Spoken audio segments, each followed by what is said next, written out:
Dans la catégorie traduction de l'anglais vers le français, les membres du comité étaient Isabelle Colomba, Satya Rao et Michel Saint-Germain. Les finalistes sont Sophie Cardinal-Corriveau pour Un adieu à la musique, publié par Leméac Éditeur, traduction française de Caroline's Farewell de Charles Foran.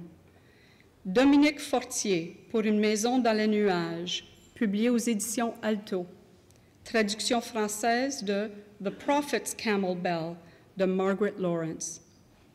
Alain Roy pour Glenn Gould, publié aux éditions du Boréal, traduction française de Glenn Gould de Mark Kingwell. Laurie Saint-Martin et Paul Gagné pour Irma Voth, publié aux éditions du Boréal, traduction française de Irma Voth de Miriam Taves.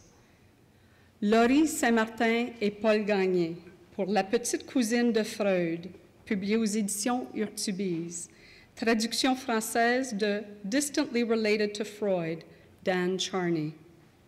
Le prix du gouverneur général en traduction est remis à Alain Roy pour Glenn Gould.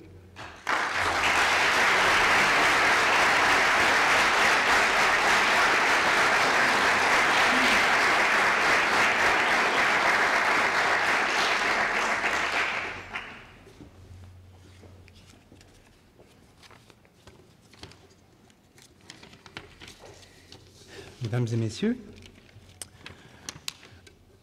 en parcourant la liste des précédents lauréats au prix du gouverneur général, j'ai pu constater que Glenn Gould est un porte-bonheur pour les traducteurs.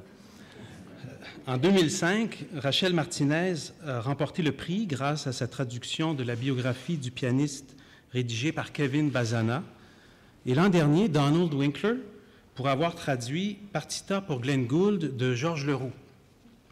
J'ignore si mes collègues ont suivi la méthode que Mark Kingwell a utilisée pour rédiger son brillant essai biophilosophique et qui consiste à travailler en s'immergeant dans la musique de Gould. C'est la méthode, en tout cas, que j'ai moi-même suivie pour me mettre dans la peau de mon auteur et de son sujet. Aussi, il me plaît de penser qu'il y a, dans la pureté méditative du jeu gouldien, quelque chose de propice à l'art de la traduction, lequel repose peut-être avant tout sur le sens de l'écoute et la clarté d'expression. Et j'ajouterais que cette pureté méditative, les œuvres littéraires nous en font éprouver aussi le sentiment lorsqu'elles nous permettent d'échapper à tous ces flux de paroles éphémères qui menacent chaque jour de nous engloutir dans notre monde hyper médiatisé.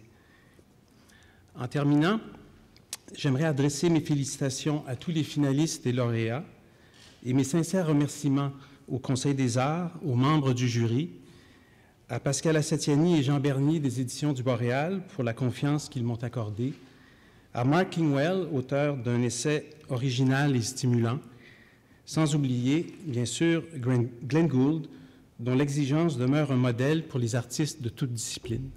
Merci.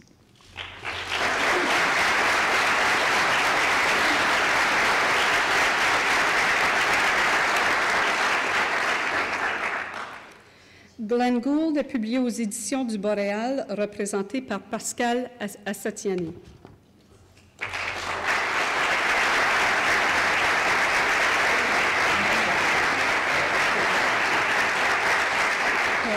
Merci.